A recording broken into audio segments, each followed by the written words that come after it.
It seems BMW just could not help themselves, and they couldn't wait for the official unveil on May 27th of the new BMW M2. So instead, they unveiled it today at the Concorso d'Eleganza Villa d'Este in Italy.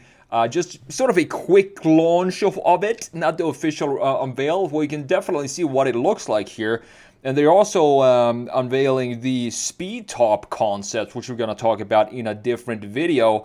I have a lot to say about that concept. Not maybe what you would expect about that one. We're going to have a look at this from front, side, and rear. Not the interior. I don't have any interior photos of this, but in Photoshop, compare it to the regular M2 and what is actually different here in the exterior styling and also some of the spec and tech.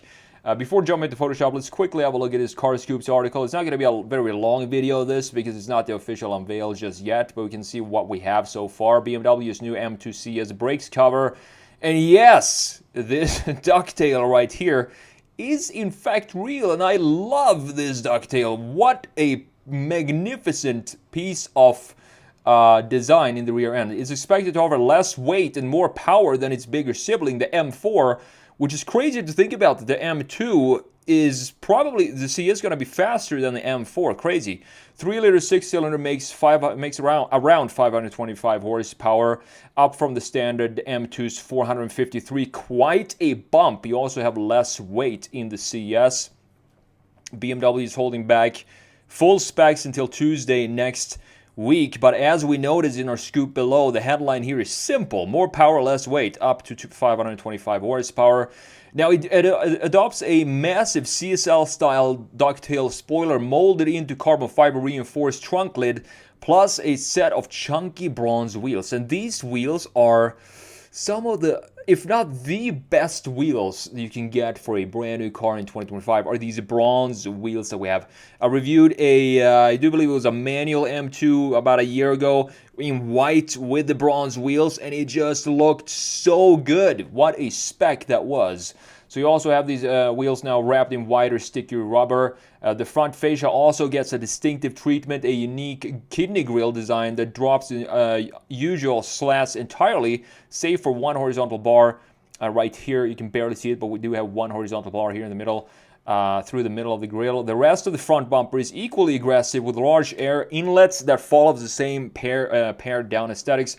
Now, looking at the front end here, I was expecting a little bit more than this, to be honest.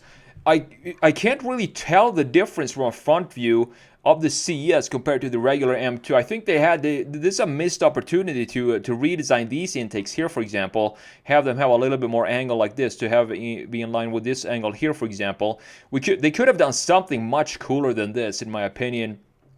BMW showcased the second generation M2. Many thought it would be too big and too heavy to live up to its predecessor. However, the current M2 is a proper sports car. I've driven both the automatic and the manual. Both of them are fantastic. Now, the front bumper has been significantly altered with a sharp new splitter and revised air intakes, making it look much more aggressive than the standard car. I don't know, does it? I don't know. Let me know. Do you think this looks much more aggressive than the standard car? I honestly can't really see big differences. The revision continued at the rear, of course, and that is where the big change happened, with the big ducktail spoiler that we have in the back looking fantastic.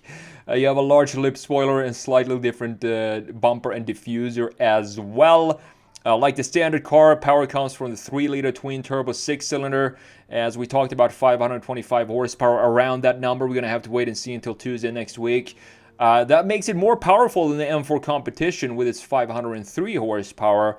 Perhaps the only piece of news that may disappoint enthusiasts is that the M2 CS is probably only going to be sold with an 8-speed automatic and not the 6-speed manual. That is, I don't know what I think about that, because the regular M2, you can still get it with a manual transmission or the 8-speed automatic, and that is probably, I think, the only car that I think I prefer the automatic in. When I drove the manual, it felt a little clunky. It felt like the car was not designed to be a manual, if that makes sense. So if I were to buy an M2 today, I would go for the automatic. So in my, like for me, I don't know, if they were to just take the regular M2's manual and slap it into the CS, that I wouldn't really miss that because I thought the automatic was better. But if they created a brand new manual transmission for the CS, that would be very, very interesting to see that. But unfortunately, it looks like we're only going to get the 8-speed automatic. So look at the design here. In Photoshop of these two vehicles. We have the regular 2025 M2 up top, and we have the M2 CS down here. Now the thing about this, I wish they would have redesigned this area down here to sit something like this maybe, and create some more, angles here and remove this squared off feeling that we have for the for the regular M2. And if we have it something like this, I think that would look pretty sick, to be honest. But the changes that they made here is you can see this little slot in here, for example, this, and we also have these two big slots in the middle of the grille, sitting very deep inside the grille here. It looks like this is I can't really read that, what that surface is, if it goes in or if it's covered up by the grille. All the way down here, let's see, this is exactly the same. Again, this intake down here is exactly the same intake design and graphics that we have on the regular M2. You can see it down here. They just took the same styling all the way down there, and that is pretty much it. We do have some splitters here on the sides, but it's not enough changes for me to be excited about this design.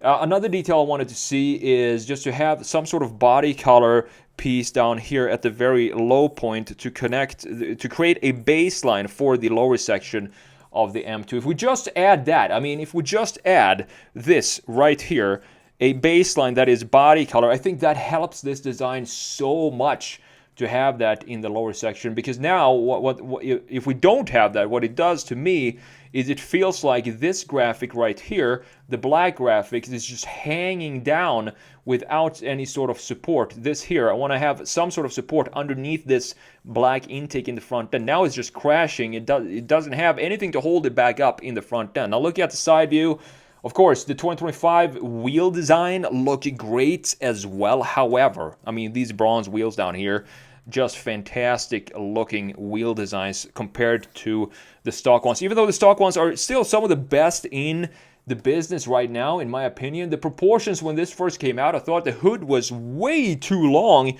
because if we do this, the standard stuff, going down for the A-pillar, actually now that I do it, it actually hits right in the center of the front axle, and that is, of course, actually what we want to see. I wasn't expecting it. I thought it was going to end at something here, but I guess the proportions from a technical standpoint is spot on, but it still looks like the hood is a little bit too long maybe. But this car is one of the cars that's grown on me the most. From when I first saw it, I thought, what is going on? The box, the shapes in the rear end, graphics front end, this long hood and all of that. But it's actually grown on me a lot, specifically after driving it. It's just a great old school BMW sports car feel for the M2. Now looking at the new one here, or the M2 CS, not really a lot of changes here. This is in Brooklyn gray, very typical BMW color the last 2 years or so. I love the boxiness that we have going right here over the rear axle. This looks like a DTM race car to me, with the almost like a wide body kit integrated in the surfacing of the vehicle. It doesn't look like an aftermarket kit. And last but not least, for the side view, this piece right here. Compare the regular to the beautiful ducktail that we have. Look at the send-off in this. Boom, it just shoots right. You can skate off this and just shoot up into the stars with that ducktail. I also love how it goes in and creates a nice, beautiful, big chamfer around the key graphics. It then goes in to the bumper here and creates the separation of the top half graphics and the lower half graphics. As I've talked about so many times before, like I want to see one detail that I want to change here. Come on, BMW.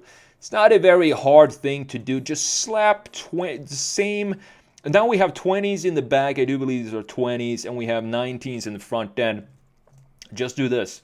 Copy this, move it over, and we have 20s both front and rear. Actually, this looks pretty weird now. Maybe if we flip it like that, looks a lot better. It just feels like the proportions are off when you have 20s in the back and 19s in the front. Just put the same size in the front and the back. If we remove this, you can see just how small the front wheel looks. It doesn't fill out the wheelhouse properly in the front, and we have the same vibe up top with these 19s in the front of the regular M2 up here compared to the 20s in the back. It's just a simple change that I would like to see from BMW moving forward. Now looking at the rear end, they say we have a new diffuser, but I don't know what's new here. We do have I can see that there is a additional cut or something in this area for the M2 CS. You can see it right here. But the overall, I mean, I'm a little bit disappointed by this because I wanted to see more changes to the design than this.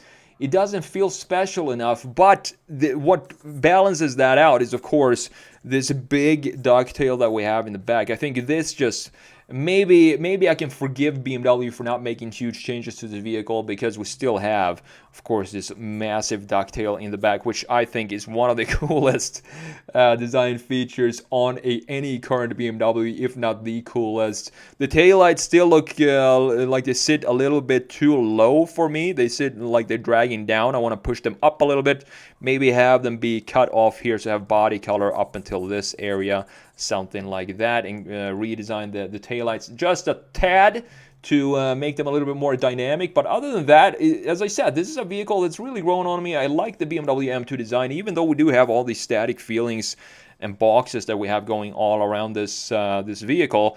But I'm looking forward to the official unveil on Tuesday. Probably going to make a different video on that vehicle then when we have all the footage and all the spec and tech officially from BMW.